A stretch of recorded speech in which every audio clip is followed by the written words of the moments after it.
Welcome to Planted, Finding Your Roots in STEM Careers. Journey with us as we navigate the winding path into plant-related careers with professionals who have taken root or are still branching out. I'm Megan Wiesbrook. And I'm Jessica Turner-Scoff. Today, we're asking the million-dollar question. Is there a final destination in your career? And if there is, how do you know when you're there? We have two guests today who've had amazing careers so far. It's really my pleasure to introduce them. So welcome to the show, Dr. Jennifer Chandler. Hey, thanks. It's great to be here. Jen, I understand that you have worked previously with Jessica as part of your academic past academic work. But I know you're currently an assistant professor at Westchester University. And I hear from Jessica that your career links helicopter rides and sea otters, maybe at the same time, maybe not at the same time. Can you describe that link to us? Yeah, so the only way that would make it more exciting is if they happened at the same time. But unfortunately, they did not. Yeah, so when I was working on my bachelor's degree in Northern Kentucky, I was able to volunteer as a husbandry caretaker at the Newport Aquarium. So I was able to care for and train and work on exhibits with some Asian small-clawed otters, which were really cute. And then further down my academic path, during and after graduate school, I was lucky to be on a research team that studied the response of some Arctic plants to climate change. And to do that, we were in northern Alaska. And on this very last trip, this past summer, we traveled to one of the remote field sites on an unnervingly small helicopter, which was such an amazing experience. I wish it were my daily form of travel. And I will say, I was on 2 of those research expeditions, and there was no helicopter travel, and I am very, very jealous by that, Jen, by the way.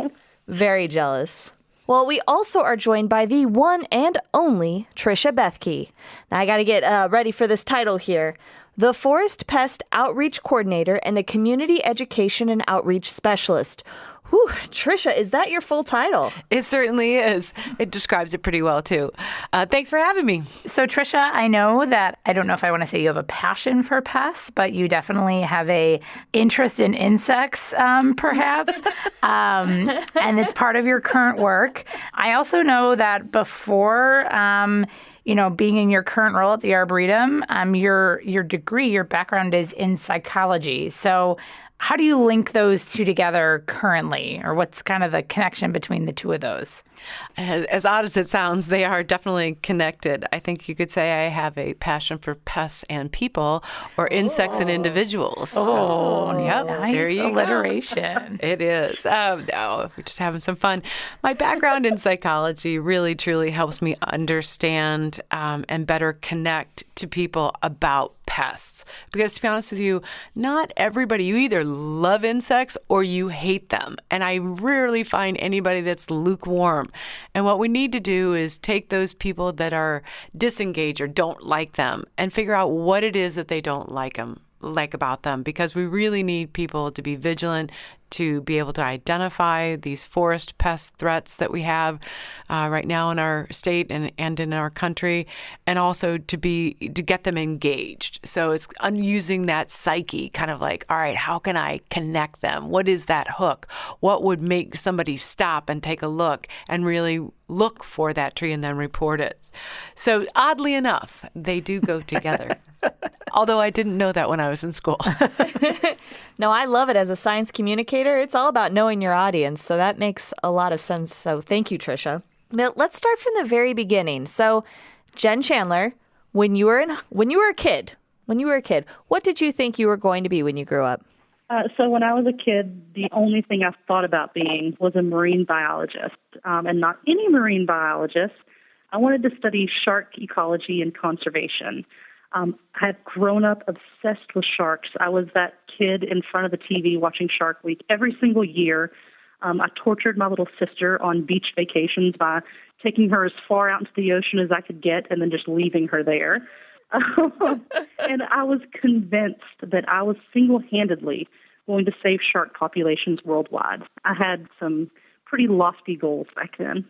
Well, now you're just going to be saving ginseng populations. I do what I can do.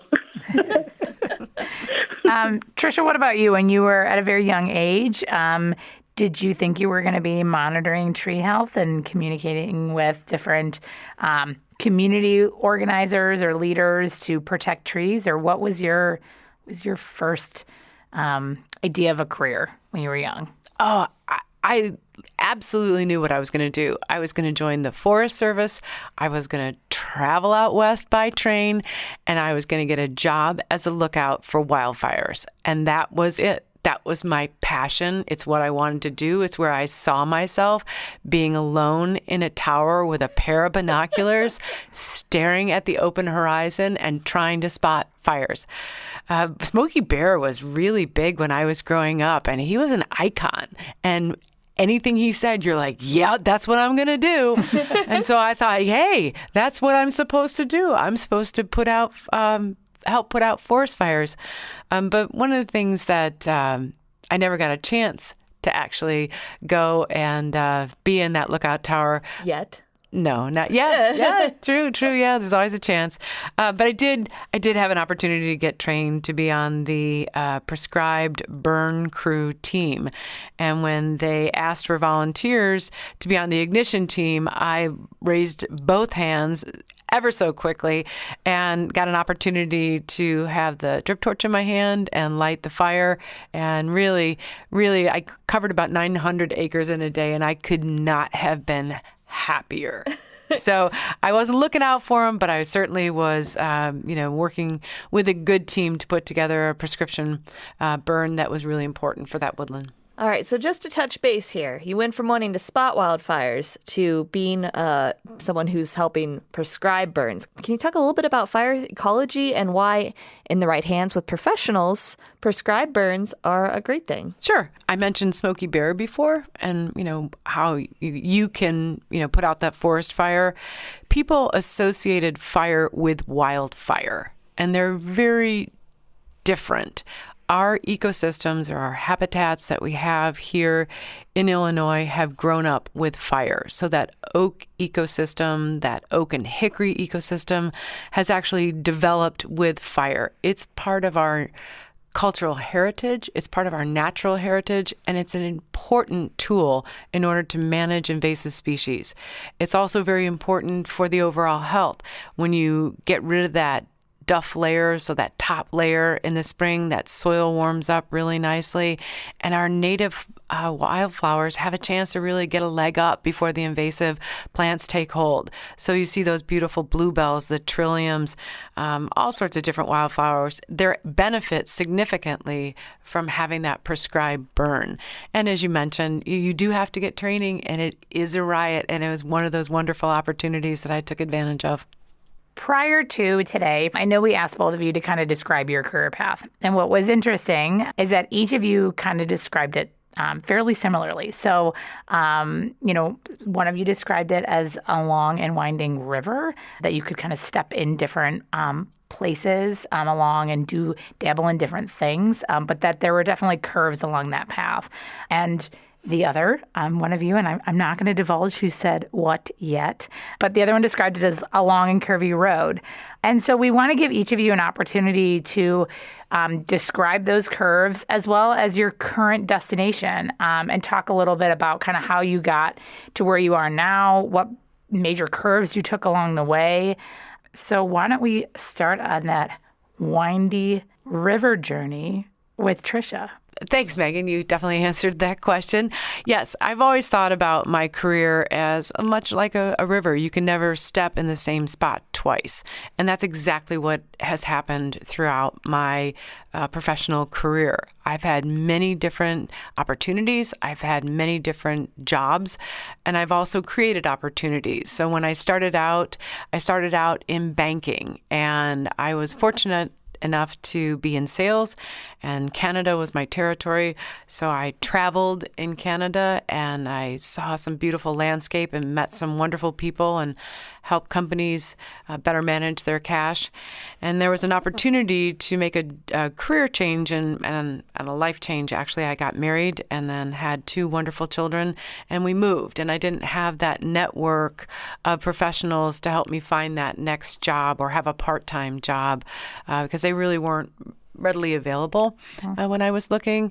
And so instead of just thoroughly enjoying. I did enjoy being with my children. I had a ton of fun, but I wanted to make sure that I was also adding to my toolbox. I took a look and tried to figure out what it is that I needed in order to improve on, what skills would I need in order to get a different job when I was ready to go back into the workforce. And so I decided that I should learn how to write and do community organization. So I became the president of the parent-teacher organization. I was the editor in our community newsletter. I also worked with a great volunteer group. We had about 100 women that committed 6,000 volunteer hours. And They actually worked with underserved communities and identified needs based on the location. So one of them was I think it's pretty familiar right now, but back in the early 90s, there wasn't an opportunity for the prom dress. So Cinderella's Closet is an example. So we worked with local communities, local dress shops, and high schools, and we just had a big sign up of like, hey, who wants to get together for a dress swap?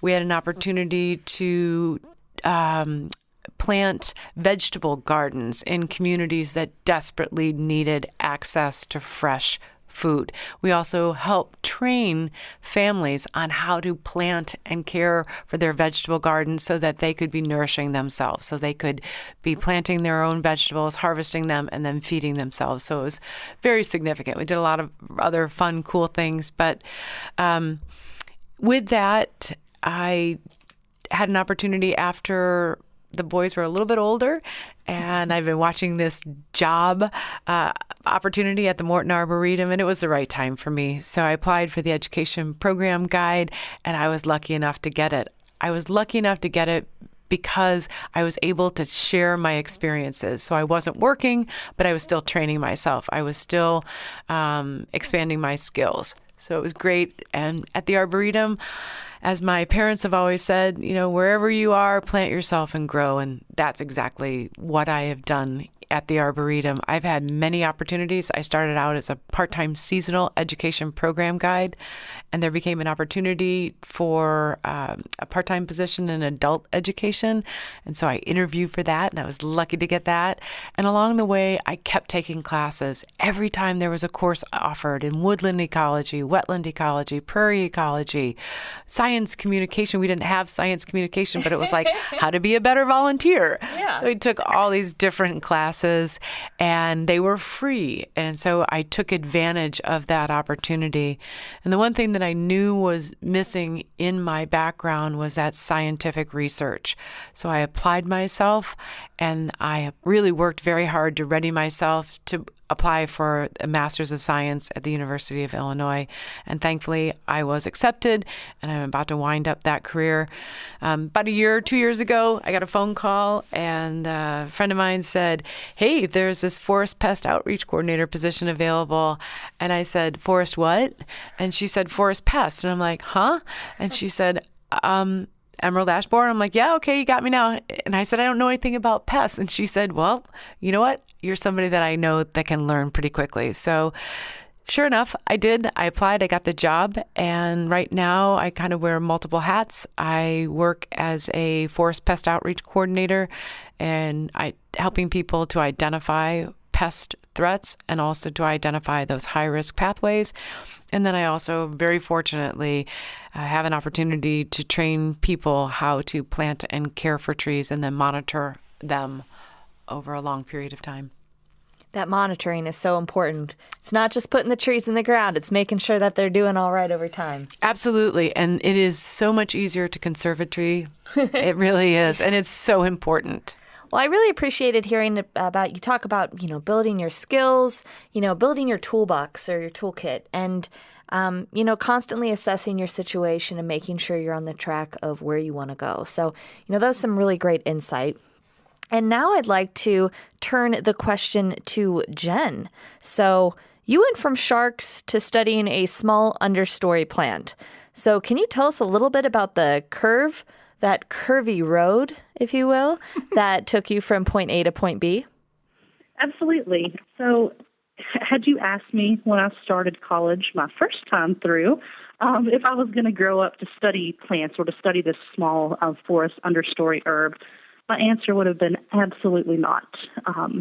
So right out of high school, I went to a small liberal arts college, and I immediately enrolled in all of these science classes because, like you said, I wanted to just study sharks. That's all I'd ever known. That's all I'd ever wanted to do. Like a lot of college freshmen, though, I really struggled through some of my coursework my freshman year of college. And I attribute that to the fact that I'd lacked confidence to work through these roadblocks that I perceived. So these roadblocks included chemistry classes and physics classes. And for some reason, I was just not wrapping my brain around some of this coursework. So after my first year of undergrad, when the idea of these hard courses became too overwhelming, I actually switched my major, and I switched to a business major. And I studied management and entrepreneurship. And I really loved this. I loved learning about business. But I found that once I graduated with my business degree, I felt really lost. I'd never been in this before. I didn't know where I was going. So Tricia spoke about changing career paths, and my experience focuses more really on shifting educational paths, which I'll explain more. Mm-hmm. But after my first undergrad in business, like I said, I was lost. I knew one thing, and that was that my family is made up of lawyers. And I thought, well, if these people can do this, if they can go to law school, then so can I. I've been told that I'm argumentative, so I figured I already had one step up.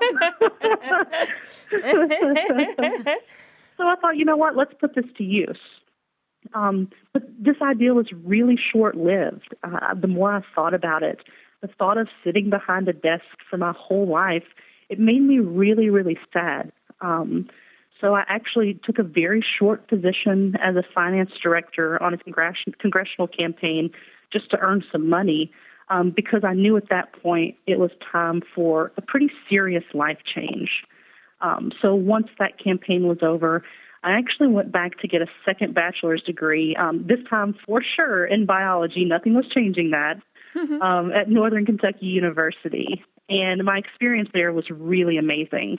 There was a really large ecology program, and I gained a lot of experience working in several research labs. And believe it or not, I actually started really loving chemistry, which surprised me. But I began maturing, and I learned to appreciate my education, I think, and I was ready to start studying these sharks. But the more I began speaking with people, speaking with shark ecologists who have university jobs, I found that field, studying shark ecology, was hypersaturated and that people were just not getting jobs anymore.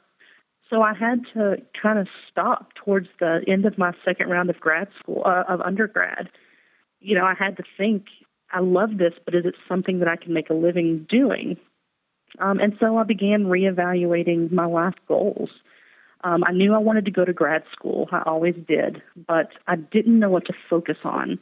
So I did what any 20-something person does. I went to the internet. And as I was researching all these graduate programs, I ran across a professor that was studying American ginseng. And American ginseng is a plant that's deeply ingrained in the eastern Kentucky culture in which I was raised. So American ginseng really provides millions of dollars of supplemental income to folks in Appalachia. So harvesting ginseng pays for Christmas gifts for their kids. It pays to put food on the table. So it's a really important aspect that I had grown up around. So I traveled to West Virginia University to meet Dr. Jim McGraw, who's the preeminent researcher of ginseng in the United States. And Jim and I talked about graduate opportunities. He showed me an almost unimaginably large data set that his lab had collected. And I had the opportunity to have my first encounter with Jessica, actually, during this meeting. And I'm not going to say it was all because of her, but mostly because of her, I was immediately hooked. That's right. Friendship for life. Exactly. And so that fall, I began graduate school studying under Dr. McGraw at West Virginia University. And my dissertation focused on American ginseng, but so many more opportunities arose while I was there. So I had the opportunity to actually do just an extra research project during graduate school and actually after graduate school in Alaska, and that's the tie-in with the helicopter. And so I did that, and I graduated with my PhD, and I actually just finished my first year as an assistant professor of biology at Westchester University yesterday, actually. And the research I do here focuses on the population ecology and conservation of medicinal plants found in the forests of the eastern United States. And I'm investigating ways that we can harvest these plants sustainably.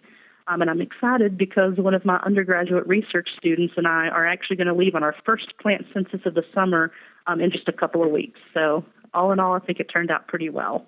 Well, that's great. And it's awesome to hear you talking about how, you're giving back. You had all these great opportunities. And I really do appreciate you talking about how you're studying how harvest can be sustainable. But can you just really quick talk a little bit about censusing and population ecology for people that might not be familiar with that term? Yeah, so we're doing full demographic censuses. And basically what we're doing, we're going out in the woods, we're locating these ginseng plants, and this can be done for a plethora of plants, not just ginseng. But we're locating them. We're giving them unique identifiers so that we can come back to those individual plants year after year. And it's basically like marking a kid's height on a door jamb. You're keeping track of that plant year after year. We're measuring the height. We're measuring whether or not they're alive still. We're measuring the leaves, whether they're reproductive or not, so we can get a good understanding of the overall survival, growth, and reproduction of these individuals and of these populations. Sounds like fun. I'm guessing you get to be outside quite a bit then, too. Oh, it's amazing. And yes, definitely. Jenn, I think you brought up a couple good points, and listening to both you and Tricia, how you kind of like build your toolbox as you're right before you take that next curve, like thinking, what skill do I need to build that toolbox? And Jenn, I like how you talked a lot about how, in kind of deciding when you needed to make a curve, you're looking at talking to either experts in the field or people who are on a similar path to see, it's kind of that research component. Either it is, looking up online to find a good program, or to talking to people who are currently doing that type of work and get an idea, like, is there a viable job market in this field, and kind of helping you shape some of those decisions. So I appreciate you sharing that part of your journey, because I think that that's crucial for people thinking, kind of planning out their journey in a really linear way, and then trying to have to adapt when you are, when you realize you need to make a quick turn to the right or turn to the left. Kind of along those, since we've been talking about the curves that you've made and how both of you have worked in different fields and different types of jobs, do you feel, and I'm going to ask both of you this, but do you feel that where you're currently working, the field you're currently working in, the type of job you're currently working in, is that where you'll stay? Do you maybe feel planted in where you are? I'm sorry, I'm all full of puns today. And what's on the horizon? So Tricia, I'll start with you. Well, thank you. And my passion is for trees. I don't study birds because they fly away, but those trees don't move. So very important reason to study plants. That's they right. don't move, and they're less likely to hurt you too. That's right. Absolutely. It's nice to be able to sit back and think about that question, because I do believe that this is where I am meant to be. I am meant to work on behalf of the conservation and the preservation and the health of trees, and to help people connect to trees. I mean, it's so simple, and yet it's just what gets me up every single day. I love coming to work. I can feel it in my bones. I think it's the right thing to do.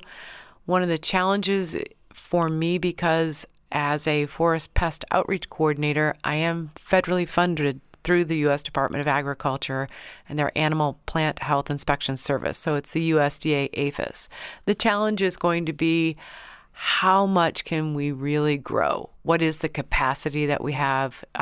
What can we do within the state? So building those collaborative partnerships have become a significant part of the work that I do, building that network, but really, truly collaborating amongst many different organizations on behalf of tree health is super important.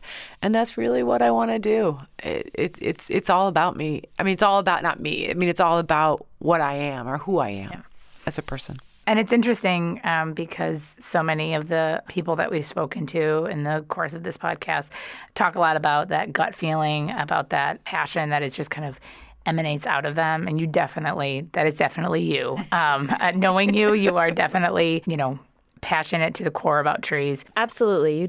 You really do. It's just passion comes from you. But also I wanted to touch on how important your collaboration comment was.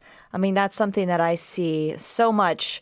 I think people have the idea of scientists or plant professionals having it be a lonely profession, but it's not. You have a ton of opportunity to work with people, all over the globe, locally, and building that network is so essential. So, how many years ago I met Jenn and now we're on a podcast together. So it's one of those things that build your network, treat it well. And as my dad always says, treat every professional interaction like a job interview because you don't know where it'll lead. Absolutely. Absolutely. So, Jenn, are you in the field where you want to stay? Is this your forever career? I really think it is. There's such contentment when I'm out in the woods, when I'm looking for these plants. And honestly, looking for ginseng is kind of like a treasure hunt, which makes the whole thing like 100 times more exciting. It's what I want to do. It's what makes me happy. I was just thinking about when I was a teenager and I would go to the mall and get like a pair of shoes or a CD, and it was the most exciting thing for that whole week. And now I just got a medicinal plant identification book in the mail today, and I got so excited about it. So apparently my life and my ideals have shifted a bit. But yeah, this is a job for me. Jenn, we'll start with you for this question. What advice would you have for somebody who is navigating a changing path? And I know a lot of the things that both you and Tricia have shared, we've kind of pulled out some advice pieces or some common themes that I think can lend themselves to really great pieces of advice. But if you had to pick one, what would be some advice you'd give to somebody who is navigating a course that seems to be changing quite a bit for them? Yeah, so if I had to pick one, I'd have to take some advice from my grandfather. So over the past 15 years, up until about 2 months ago, as I'm teaching, my grandfather has tried to convince me to go into medicine because medicine pays. And he told me, and he still tells me, loving your job won't pay the bills. And I still don't 100% agree with him, but I have to say that as I get older, he does start making more sense to me. So my advice is to definitely pursue a path you truly love, but realize that your path has to afford you the opportunity to earn a living. You have to play that balancing game. And throughout this whole game, this whole balancing act, you can't forget your own worth. You have to be willing and able to advocate for yourself. You have to remember your own importance. And this is especially true if you're a woman or some unrepresented group in the STEM field. You have to know what you're worth. That's great advice. Tricia, what about you? I would just simply say go for it. Just do it. Don't stop. Go for it. There are so many cool careers right now. I'm jealous and almost envious of the opportunities that are available, certainly in STEM too. I mean, that is really truly a cool area to focus. Also, I think it's important that you're intentional. You need to listen to that inner voice. I think Megan had mentioned it before about you feel it in your bones, but you really need to find the time to be quiet, to listen, and to say, you know what, is this the right path or is this the right opportunity? If you read a job description, you can truly see yourself in that job, then you know what, that's a job for you to go for. That's a job that you are going to excel in. I also encourage people to collaborate. You've got to build that network. Collaboration is so critically important. You got to think big, think differently. In ecology right now, there are a lot of complex problems that need really innovative solutions. And being able to collaborate, build a network, build partnerships. You're going to be much better off if you build partnerships in order to help support some of the issues that we've got going on. Absolutely. Go for it. Tricia, that's a great point of advice, and that's something that I know that I've done throughout my career. I see an opportunity and I go for it. And that also, goes to what Jenn was saying with knowing your worth and value. You just need to apply. You need to put yourself out there, and you might get told no, you might get told yes. So I think that's just awesome advice to have. We recently had teachers who participated in an on-site workshop at the Morton Arboretum, and we showed them your profiles, and they had a couple questions for you guys. So if you wouldn't mind, Jenn, would you say what's the most rewarding part of your career right now? By far, the most rewarding part of my career is being able to work with colleagues, with friends like you in the field, with students, getting our hands dirty, making jokes out in the field, getting to know everyone over campfires when we're back at the campsite at night, being able to walk through the woods and botanize with these people that you may or may not know at that point in time. Jenn, can you tell us what you mean by botanize? Absolutely. What is that verb? So if you've ever walked through the forest, if you're anything like me, you probably know less of the plants than you think you should know. So when you come across one that you don't know, just take a break, sit down, pull out your hand lens, pull out your identification books, identify that plant, get some good pictures of it. Botanize. Duh. I mean, it's kind of dorky, right? But it's a whole lot of fun if you ever get a chance to do it. Just meeting a new plant friend. Meet a new plant friend. I could not put it better. Meet a new plant friend. But that's my favorite part. Hello, Trillium. Grandiflorum. Tricia, along the same vein, I know you've worked with a lot of different types of audiences and a lot of different types of groups of people, different communities. What has been one of the most rewarding parts of your career? It's hard to narrow it down when you love everything. One-ish. One-ish. It is. One-ish. No, I think one example that brought kind of everything together was a community tree planting that we assisted with about 3 or 4 years ago.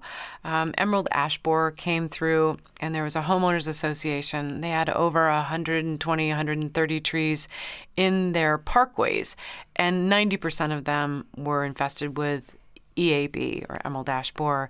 And so the township came in and said, you know what, we're going to take the trees down because they were a huge risk to the residents. And residents were wondering, hey, what are we going to replant? And then they came back and said, there's only money for removal. There's no money for replanting. And what transpired during a public meeting was, unfortunately, the township had kind of conveyed that trees didn't really have any value. And that really made a significant impact on this homeowners association because they know that those trees add value. They provide energy benefits, they provide aesthetic value, they provide a healthy community, and those trees that they were taking down were part of their family. Those trees had been planted when the first child was born, or when they went to kindergarten, or a grandchild was born, or somebody was lost. So not only were they losing a lot of the health benefits in that community, they were also losing family members of their own.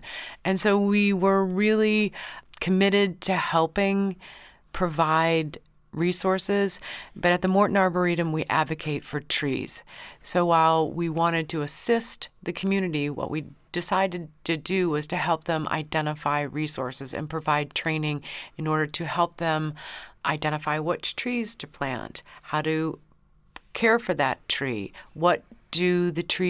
how do you have a diverse suite of trees so we don't have EAB happen all over again. So we talked to them a lot about diversity.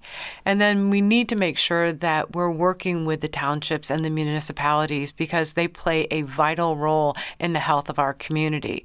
And we went in and we worked with them, and the great part about it was we got the residents out, and then the township guys were there. We picked a beautiful suite of diverse trees that really improved the health of that community. And fortunately, I got a chance to plant Mrs. Lang's tree. And Mrs. Lang at that time was 99 and a half years old. And we were wanting to plant it on her 100th birthday, but that would have been December, and so that wasn't ideal. And she came out, and I tell you, I'll never forget this moment. Just finished planting it. She took one look at that tree, and she said to me, you know what? I'm so grateful for all of you. And we were certainly grateful for her. And then she started sharing to me that when she was a young child living in Elmhurst, there was a linden right outside of her window. And every morning and every night, she would look out her window to see that linden. And she basically said, as she grew up, so did the tree. And so she felt a real deep connection to it. And tears in my eyes as I'm finishing planting and watering and mulching that linden in front of her. She came over to me and she said, I know I'm not planting it for me. I'm planting it for my children, my grandchildren, and my great-grandchildren. And for me, that is the best day. It really took, just a culmination of all the good things that we do. That is, a beautiful story, especially that's one thing I love about plants is that it can really connect people. And I know Jenn was talking about how ginseng connects her to the culture and of her home in eastern Kentucky. And this linden connected this woman to the past. And I think that's something that's really overlooked about plants, but there's something that's so special about them that can bridge cultures and bring people together. So just thank you for sharing. That was lovely. To change gears a little bit, Jenn, I know you were talking about camping and botanizing, and that sounds like an amazing part of your career, but that also doesn't sound like that's probably every day. So I'm willing to bet that that's probably your field season, which is most likely summer. So what does the rest of your day look like as an assistant professor? The rest of the day it's really still pretty fun. I get to work with a lot of students, undergrad and master students, teach them in classes. I'm teaching biostatistics and ethnobotany right now. Work with them on research projects. And unfortunately, that comes with grading papers. But if grading papers is the only price I have to pay for working in the woods, then that's a price I'm willing to pay.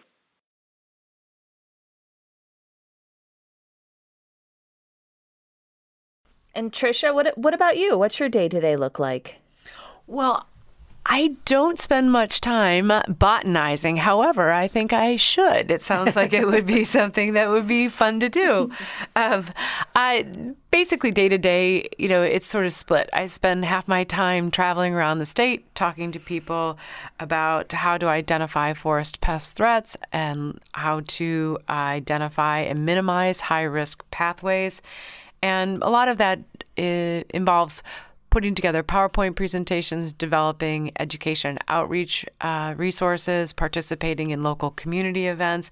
And so that's largely what I do. When I'm out on the road, I'm out connecting with folks. We also have an opportunity to work with local communities to help them plant and care for trees. So teaching people how to plant a tree. What is a tree? How do you care for that tree? How can you care for it over a long period of time? So that's the fun part. I guess that's my botanizing part. I get to get out. I get to get my hands dirty. I get to watch the magic unfold as we undress that root ball and talk a little bit about the structure of the tree and then actually move that tree into its new home. That's basically, that's what I do in a nutshell. I mean, the other part of the day, like Jenn says, you're grading papers while I'm in the office a lot too. So I wear many hats at the Arboretum. I'm also involved in an independent research project, and we are working on developing some great collaborative partnerships for the Great Lakes Invasive Species Council. So it's a dynamic position that I have, and I love it. And I know you touched upon this a couple times today, and I know it's part of some of the tree health monitoring that you do, but can you delve a little bit into, and I know it's going to be hard to choose one, but tell us about a forest pest that you want to highlight now that is kind of on the horizon, that's coming, that people should be aware of, or is especially, I don't want to say dangerous, or I don't want to say scary, but something that is definitely posing a pretty big threat to overall tree health. Absolutely. The most critical pest that we have right now is called the spotted lanternfly. And there is a pest infestation in Pennsylvania. And the U.S. Department of Agriculture has been working very closely with agencies and organizations on the ground, and they've quarantined the county. But it is absolutely an economic and also a health risk. So this pest goes after stone fruit, goes after hops, can significantly impact the viticulture. So it's a pest of concern. The federal government is really concerned about our overall food safety. And so where we have pests like this that came in inadvertently, what happened was there was a pallet of hardscape, so stone material that was infested with egg masses, and unfortunately was moved into an area which wasn't really monitored, or they just put it on the back lot. And the egg masses, the pest completed its life cycle and found its favorite host, unfortunately, which is the tree of heaven. And so the problem has become so significant because the tree of heaven is also considered to be an invasive tree and one that isn't readily available in our community. So you've got this really weird intersection of a deadly pest that found a tree that isn't readily identified. So having and creating awareness for the spotted lanternfly is first and foremost. We are looking at putting together an early detection and rapid response team, meaning basically, how do we identify in our community where those trees of heaven are? Who is available for resources, for training? And then how do we go out and survey for that pest? So that's what we're focused on right now. And so, Jen, have you seen any of this promotional material or anything in PA? Yes, actually. So we have, I'm on the Sustainability Council here at Westchester University, and we have already heard plenty of people calling in and discussing, especially the lanternfly. Oh, absolutely. And oddly enough, and I'll be happy to share the resources, oddly enough, it's not a fly at all. It's actually a leafhopper. And so the populations can grow to such a large density that if you are standing back and you look at a tree, you think the tree is swaying because there are so many spotted lanternflies just cloaking the trunk. So that's crazy. Wow. It is crazy, but it is and important to be aware of, that's for sure. It's a pretty cool look. I don't want to say cool looking, but it's an interesting looking leafhopper also. It's going to be included in some of our supporting content for this episode. So our bonus content. So if you are curious as to what it looks like, it's a cool looking. It's a different looking and striking, I think is a good term to describe it as well. And I know go ahead. Can I say what I normally say when I go give a for presentation? it? Normally when I'm talking about pests, after about the fourth or fifth forest pest that's decimating, trees around us, I need to get their attention. I need to get them to focus. So I always say, and this is my sexy bug. And every time somebody picks up their head and looks at me. And it is a way to get their attention. But the tagline for this is pretty period, deadly period. And so the population densities are really what is most concerning. So absolutely. I'm glad we're providing more resources on it. And I know that was hard to choose just one. I am going to ask both of you our last question, which you will also have to choose just one answer for. We've asked all of our guests so far what their favorite plant is. So, Jen, I think I know your answer first, so I'll let you go first. But what is your favorite plant? Yes, of course you know my answer. It's American ginseng. It's just, first off, it's a beautiful plant. If you see it out in the woods, if you know what you're looking for, it's a gorgeous plant. But I think what I love most about American ginseng is that it has this ability to bridge the gap between ecology and economics like no other plant. And that's because there is a multi-million-dollar Asian market for the roots of this plant. So it connects people in China to people in America. And I think that's what's so amazing about it. And I will say, the roots are pretty cool. Absolutely. And that's the part you don't even see, but they're really awesome. Bonus content. Tricia, what is your favorite plant? Well, just like I say to my children, you know what? I love you both equally, and I do feel that way about trees. I love all of them. But right now, you know what? I love the shagbark hickory. It's an important part of that old oak ecosystem, and nobody ever talks about the hickories. But you know what? The hickories are hot. You take a look at that tree. It's got long, gray, strappy bark that kind of swirls and twirls. And then every now and then, one just lifts up and says, hey, I'm over here. And the flowers are beautiful. The fruit is beautiful. But for me, it has been the workhorse of all of these really, truly beautiful forests that we have here in the state of Illinois. And it's just it. It's me. I look at that tree and I'm just like, hello, shagbark. It's Tricia. And great bat habitat. Well, thank you so much for both of you for being here today and sharing the story of your journey. I mean, it's been really interesting because both of you have very different paths, but there's a lot of similarities between the two. And I kept thinking of that quote by Tolkien, not all those who wander are lost. You know, it's been a little bit meandering, but you've had purpose and you've ended up where you needed to be. And I just think that that's just beautiful and very inspirational. So thank you both for being here today. Thank you. Thank you very much. It was great. Great fun.